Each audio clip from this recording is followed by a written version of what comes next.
And it feels like finally.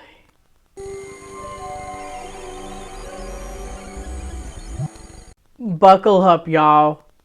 I've got a lot to say. Chaos Walking. In Chaos Walking, we follow Todd Hewitt. He lives on an Earth-like planet called the New World. And this planet was infected with a virus called the Noise. And what this virus did is it rendered all thoughts audible. Yep, all those little thoughts you have inside your head. Yeah, not only can the entire world hear those thoughts, but they're also on display through these little orbs that project over their head. And we follow Todd Hewitt. He's the youngest boy on this planet, filled with only men, because this virus also killed the entire female population. So you can imagine what happens to this town when a spaceship crash lands on their planet and the only survivor is a female.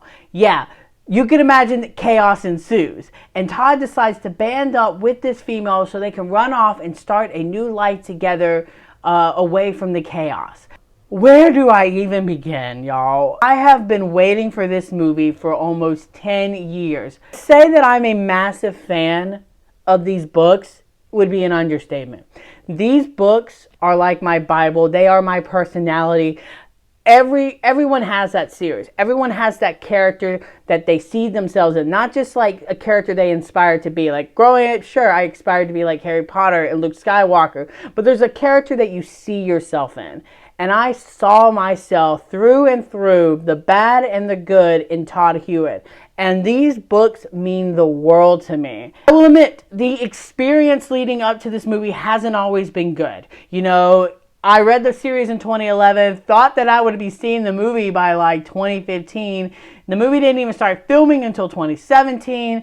And then the movie had to undergo reshoots, which, by the way, reshoots gets a terrible perception. So many movies get reshoots these days. Additional photography, which is what we should be calling it. Honestly, it's just something that a lot of movies undergo these days, especially big, massive blockbusters.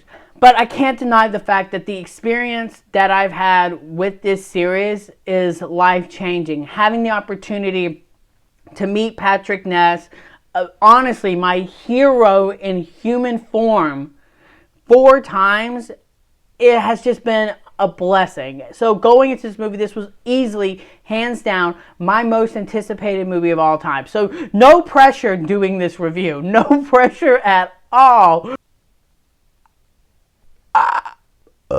So let's just get into it. What did I think of it? I loved it. I did. I loved it. Is it a perfect movie? No, it's not a perfect movie. But as a fan of the books, I walked out more than satisfied.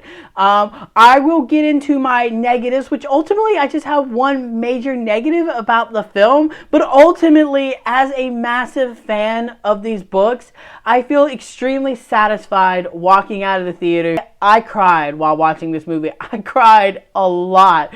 I mean, I was practically ruined before the movie even started. The opening... First and foremost, the thing that I was looking forward to probably seeing the most in this movie was how they were going to portray the noise. The noise, that concept of like not only your thoughts being, you know, constantly on display, but also visually. How do you do that from book form to film form? And I thought they did nail that out of the park. It was chaotic. It was loud. I loved how the movie tapped into different volumes with the noise and different colors. It made the film just look absolutely stunning. And that's another thing about this movie. This movie is gorgeous to behold. Doug Liman's direction in this thing is fantastic, and at times he even utilizes some 365 cameras, and I thought that made the whole thing feel so immersive and make the noise feel like it's constantly being something suffocating and surrounding. And I loved how this is the only time I feel like distracting.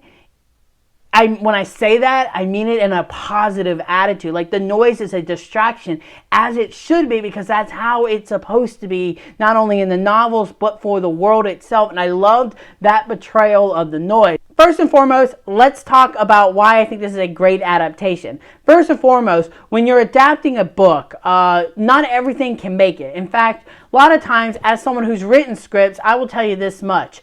About a page of a script is about a minute, give or take, on film. So when you're trying to take 500 pages and you're trying to adapt that, things are going to get cut, especially when you're trying to make a movie that's an hour and a half, 2 hours. Did a fantastic job adapting the novel. And I will say this, that this movie is pretty much the first novel with elements of book 2 kind of infused. All the performances were fantastic, particularly Tom Holland and Daisy Ridley. You get a lot of screen time with them, and they really take a lot of time to build that chemistry up, and it's fantastic to watch.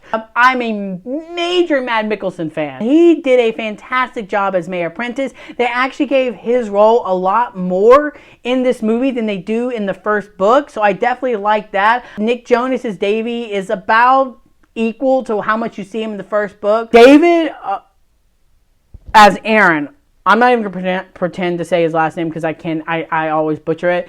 He is menacing in this film. He is so horrifying, and there's a scene, book fans will know what I'm talking about. He nails it. It is brutal. I sobbed, and the score was fantastic. It reminded me a lot of the original Hunger Games. In terms of issues, I do have a major issue with this film, and that comes down to the final act. Now, there's this big, massive showdown that's going down, and I will admit, though, it is a bit rushed. It's actually a little chaotic and not in the right way, and particularly the final scene. Look, it's no denying that there was a lot of massive reshoots that were undertaken with this movie, and you kind of feel that in the final scene. Like, you can definitely tell that this was not the original ending they intended, but because of the pandemic and because of this crazy world we live in, it felt like that they wanted to go with a little bit more of a conclusion. So they kind of slapped on this like last minute, 5-minute ordeal that that makes the movie feel complete, but also leaves it open for sequels.